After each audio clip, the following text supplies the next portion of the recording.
Colonel D ने अभी तक जवाब नहीं दिया। ब्लैक जीरो ने खाली कप मेज पर रखते हुए कहा। उसी लम्हे फोन की घंटी बज उठी तो ब्लैक जीरो ने चूमते हुए रिसीवर उठा लिया। Yes, X2 speaking. Black zero ने X2 के मखसूस लहजे में कहा। कर्नल डी बात कर रहा हूँ मिस्टर X2। दूसरी तरफ से कर्नल डी की आवाज सुनाई दी। फोन का लाउडर पहले ही ऑन था, इसलिए इमरान भी दूसरी तरफ से आने वाली आवाज सुन रहा था। यस कर्नल, क्या हुआ? ब्लैक जीरो ने पूछा। सिगरेट का जो टुकड़ा मिला था उसके बारे में कैप्टन नवाजिश ने बताया है कि सिगरेट पर जो ब्रांड नीम प्रिंट है वो फिलिपाइन की एक टबैको कंपनी का है। दूसरे किसी मुल्क में इस ब्रांड के सिगरेट नहीं बनाए जाते, क्योंकि इसमें एक खास किस्म की खुशबूदार घास तंबाकू के साथ मिक्स करके भरी जाती है, और वो घास कंपनी खुद अपने फार्म में उगाती है।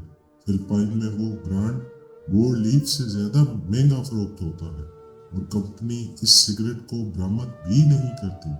चुनाचा ये नतीजा अखज़ किया गया है कि मेजर प्रमोद की कार में 31 सीट पर सफर करने वाले का ताल्लुक फिलिपाइन से था। कर्नल डी ने तफसील बताते हुए कहा। बहुत खूब, इसके अलावा कोई और बात? ब्लैक जीरो ने X2 के मखसूस लहजे में पूछा। मेजर प्रमोद की गाड़ी के दरवाजे के हैंडल्स से फिंगरप्रिंट्स लिए गए हैं जो अगवा करने वालों के हाथ के हैं, कर्नल डी ने कहा। वो क्या वो भी फिलिपाइनी बाशिंदे के हैं?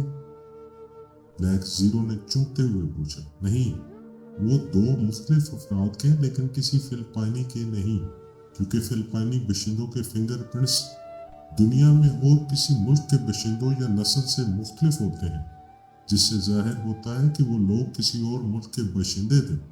कर्नल डी ने जवाब देते हुए कहा। थैंक यू कर्नल, अब एक और ज़हमत देना चाहता हूँ।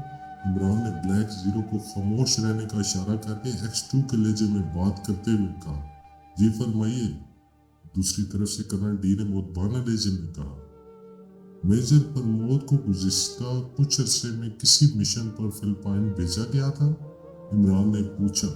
नहीं, फिलिपाइन से हमारे दोस्ताना तल्लुकात हैं, कर्नल डी ने चुपते हुए लहजे में कहा। बल्गारिया में किसी फिलिपाइनी मुजरिम से मेजर प्रमोद टकराव हुआ था माजी में? इमरान ने पूछा।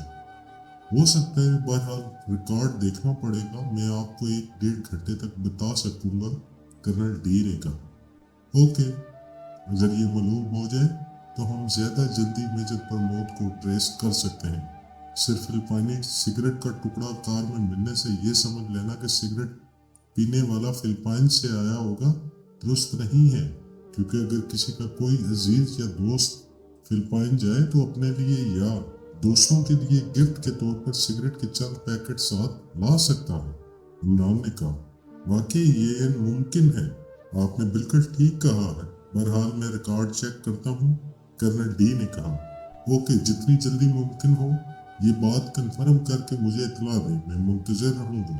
अल्लाह हाफिज, इमरान ने X2 के लहजे में कहा, और उसके साथ ही उसने सिलसिला मुनक़ता कर दिया।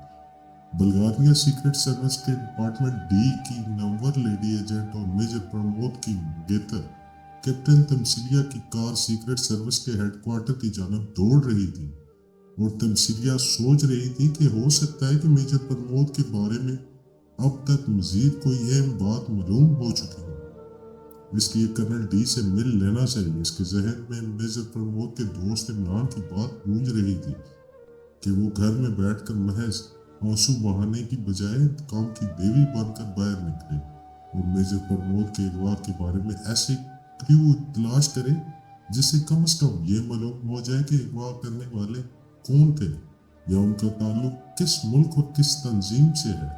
और अब तमसीलिया को यह भी एहसास हो रहा था कि मेजर प्रमोद के दुश्मन उसके भी दोस्त नहीं हो सकते।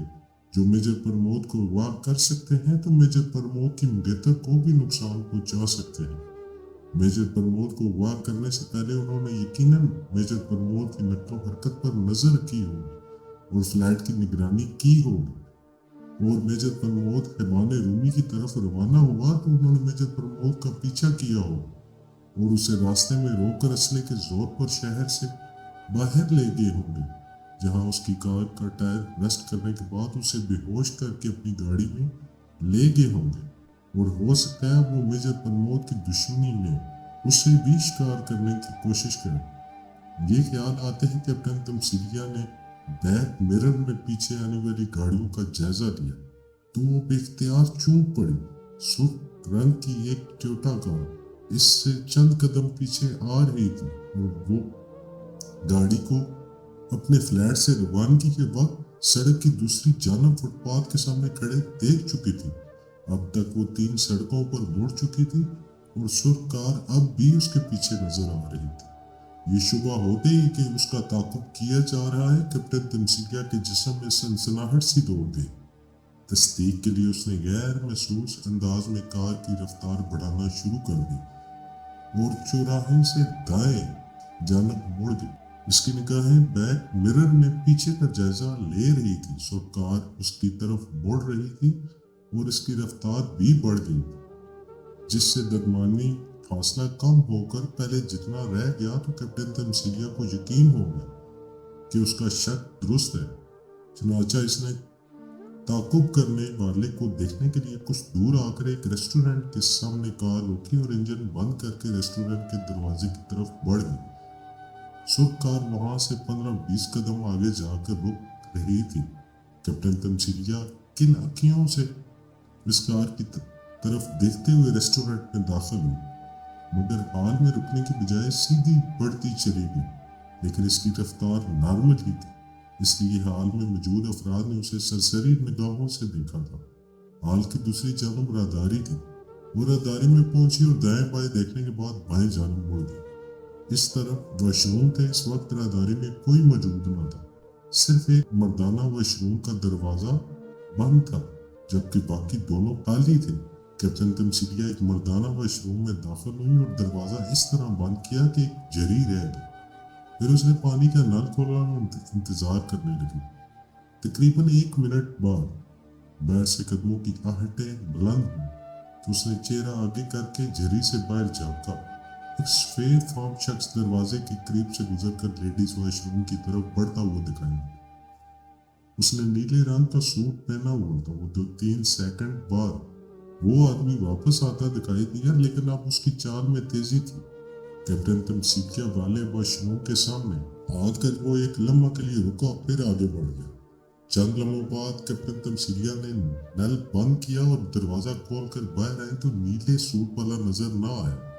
कैप्टन तमसीलिया ने को यकीन था कि वो उसी की तलाश में इधर आया था, और अब शायद वो बाहर उसी का मुंतजिर होगा, क्योंकि कैप्टन तमसीलिया की गाड़ी भी बाहर मौजूद थी, और रेस्टोरेंट के अकबी जानब कोई दरवाजा भी नहीं था, जिससे वो आदमी ये समझता कि वो इसे चकमा देकर निकल गई है। कैप्टन तमसीलिया का अंदाजा दुरुस्त निकला। वो गेट से बाहर आई तो नीले सूट वाला अपनी सुर्ख कार के करीब खड़ा उसकी तरफ ही देख रहा था। कैप्टन तमसीलिया ने उसकी तरफ महज किन आंखों से देखा और अपनी कार की तरफ बढ़ गई।